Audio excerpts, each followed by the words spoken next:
Welcome to Christian Financial Perspectives, where you're invited to gain insight, wisdom, and knowledge about how Christians integrate their faith, life, and finances with a biblical worldview. Here's your Christian Financial Advisors host, Bob Barber, and his co-host, Shawn Peters. Welcome to another episode of Christian Financial Perspectives. We're so glad that you decided to join us today. And if you're on YouTube watching this, I would ask that you please subscribe to this channel, especially if you like content that is on finance and from a Christian perspective. And if you're a podcast listener, you're going to want to go watch the YouTube because we're going to have these reports that we're going to show. That's right. So if you are listening to this episode, you're welcome to still listen to it on our podcast directories, but probably would be a little bit better of an episode visually. So what we're going to do real quick is I'm going to go over a recap of, this is a part 2 of our Biblically Responsible Investing series. And so as a recap from part 1, for those of you who did not get a chance to watch or listen to that, last time we covered the definition of biblically responsible investing, which is a type of Christian values-based investing that seeks to align an investor's holdings with biblical principles. Now, another term for that could be faith-driven investing. It is aligning your investments with companies that support Christian and biblical teachings while avoiding companies that do not. BRI is pro-life, pro-family, and pro-God. It gives light to darkness. And then we also covered the history of biblically responsible investing, or BRI, and we covered how BRI is not ESG. And finally, we covered the many BRI investment choices today. There are over 34 BRI ETFs and mutual funds to choose from, plus hundreds of stocks and bonds. Again, BRI is biblically responsible investing, so we don't get lost in the acronyms. And I would definitely encourage you to go back and review part 1 if you did not watch or hear it yet. On to you, Bob. Okay, so today we're going to cover the positive screens for biblically responsible investing, or like we say, BRI, the negative screens for BRI, and the technologies we use to screen for biblically responsible investing with actual example. So the positives are we seek out above average, best, what we call in-class companies in the following areas. Number 1, we look at their business model, and that's their business products, their services and operations, how they're structured in a way that benefits rather than exploits their customers. That's right.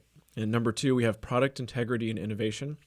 So the company creates products and services which are helpful and create value rather than extract value or harm users. Next, we look at how the company is run, at their corporate governance, like policies and behaviors regarding executive compensation, ethical dealings, board management, etc. Number 4 is human capital. So this is related to policies and behaviors regarding equitable employee management. Then their social impact, the impact and influence on society as a company and communities in which the company operates. Number 6, supply chain impact and influence on society and communities in which the company operates. So kind of similar to the social. Number 7, and we believe this strongly, in the environment. If you love God's creation, you want to take care of the creation. That's right. I mean, if you love the Creator, you want to take care of the creation. So this measures the company's impact on the environment, including air, water, and land. And then the final one on the positives is sustainable energy use and production. So measures the company's use and production of sustainable energy. So the negatives, this is really how biblically responsible investing started out. In the beginning, it just looked at the negatives. Now we look at the positives too. So that's why we covered the positives first. Well, now we look at the negatives. Exactly. Yeah. So the negatives, if the company is involved in exposure to any of these areas, we strive to stay away from investing in that company. That's right. Number 1 is pornography. Manufacture, sale, or distribution of pornographic content. You will be very surprised to find that many of your large Fortune 500 companies are involved in this. That's right. Number 2, alcohol manufacture or sale of alcoholic beverages. Number 3, if they produce tobacco in any way, manufacture or sell of tobacco products. Gambling, whether that ownership or operation of gambling facilities, either physical or internet-based. So that's an example, is we're not going to own any hotels in Vegas. That's right. All right. Number 5 is bioethics, involvement in the business or promotion of abortion, including I never can say that one good. I think it's abortifacient or Drugs. abortion Okay. drugs. Embryonic stem cell research, embryonic stem cell research, and like philanthropy, like if they're giving any money to like Planned Parenthood. Exactly. Okay. Yeah. Number 6, human rights. Known human rights violations such as employing children, slave labor, human trafficking, discrimination, things like that. And that has a lot to do with your international companies. Right. Okay. Yeah. Not here. And number 7, the LGBTQIA plus 27 other genders activism. Okay. Right. Corporations that use shareholder dollars to push a social agenda such as this, alienating their customers and investors with alternative viewpoints. So we really believe there's some good scriptural principles. We're going to share a lot of that in part 3. But, 2 Corinthians 6:17 tells us to come out and be separate and touch no unclean thing, and I will receive you. And this is very important when it comes to BRI and why we feel this is a scriptural basis for that. That's right. And then Exodus 20:13 through 14, you shall not murder, you shall not commit adultery. That comes under the screening of pro-life. We want to be pro-life and not invest in abortion clinics and as adultery. well as the pornography. Yeah, right? And like exactly. Jesus said, if you even lust after a woman in your heart, you've committed adultery. That's right. So, yep. And Psalms 139 is another very pro-life scripture that we believe goes with investing. For you created, we're speaking of God, created my inmost being. You knit me together in my mother's womb. Okay. Gotcha. So now we're going to get to the technologies that we use with biblically responsible investing, such as... So researching companies on the internet and then verifying them using things like the Evaluator online screening tool, which is a paid program. Anyone can subscribe to that, but it is a little more expensive. Right. And then there's also the Inspire Insight tool, which is actually has a free version. You can do a lot of screenings. I'm not sure if there's actually a limit on the screenings. Their paid version is just gives you a little more access to some extra tools. So, but those are 2 really great examples. They're both very stringent, on their. They are, and the screening. Evaluator is what I call the original. This is what I was using back in like the 90s when I started this, and so the Evaluator really looks at the negative screens. That's right. It says, come out and be separate, touch no unclean thing, and then Inspire came along a couple years ago. And they're using Biola University to help them with this, and they look for the positive screens as well, which is really, we like that because we want to invest in the positive while avoiding the negative. Exactly. Okay, so let's look at some of these examples. We're going to pull this up on the screen, and you're going to see. So the first one we've got, Bob, is Vanguard 500 Index. Is very common, and just as a quick cover our bases for compliance purposes, but the holdings and funds that we're going to be showing on screen, none of these are an actual recommendation to purchase. It's not to buy or sell. You need to do your own research or work with your own advisor. So, but this first one, Vanguard 500, Bob, I'll kind of go through this if you want to just break this down a little bit for I will, because I've been using this report for years and years. So. You want me to do it? Yeah, go ahead. Okay, I'll just kind of scroll through it for you. So what this is saying is when you invest in that Vanguard 500 index fund, it has 48% of the companies in that fund are involved in the abortion industry in some way, form, or fashion. Okay, either given to Planned Parenthood, involved in the embryonic stem cell research. Yeah.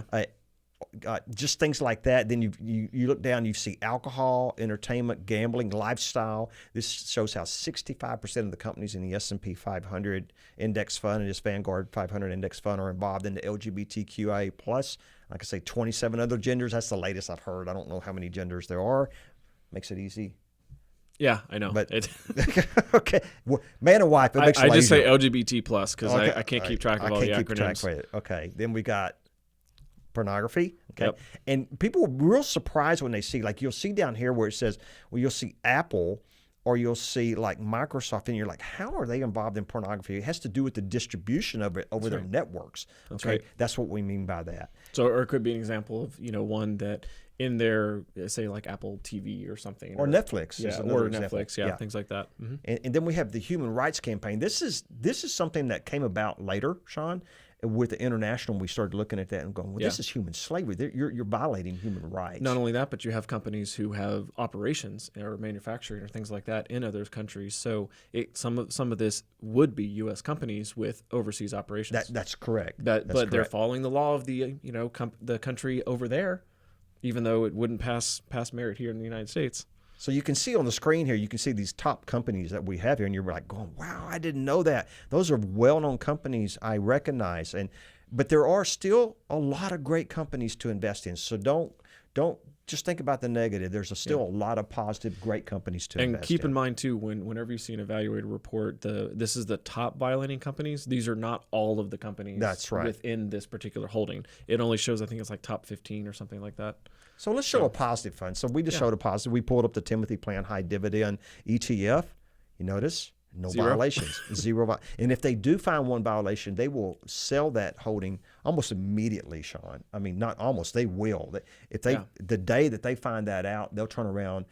And a lot of times, though, they'll give the company a chance to stop. Especially if they have a larger exposure to it, because sometimes, and that's kind of the other part of biblically responsible investing. We're going to talk about that next week. Exactly, is the idea of using shareholders using their voting rights to try to affect change within a company, because if they've got that one violation, and especially if it was a more recent change, we'll get into that next week. Sorry. And then we wanted to show the Inspire. So we pop over to another website, the Inspire example of the Vanguard 500. And they give us a positive or a negative score. Yeah. So you're looking for a positive score, something like a plus 10 or plus 5. So like here you can see under environmental, they scored very well, very high on that. It kind of breaks it down into the different areas within environmental. And then if you want to, it's kind of cool. You can click on some of these links here and see like which companies are actually involved within that holding for that. And then on the negative side, you've got, okay, well, what does this mean by social? Well, it's broken down into LGBT plus philanthropy, legislation support,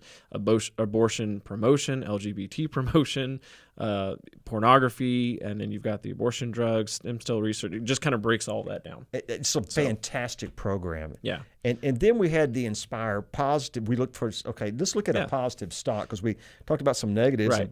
So in this case, it's not a recommendation to buy or sell the stock. Okay? So in this case, Vanguard had a negative 31. So anything that's negative number just means overall, like, hey, not probably something you want to avoid from a biblically responsible investing standpoint.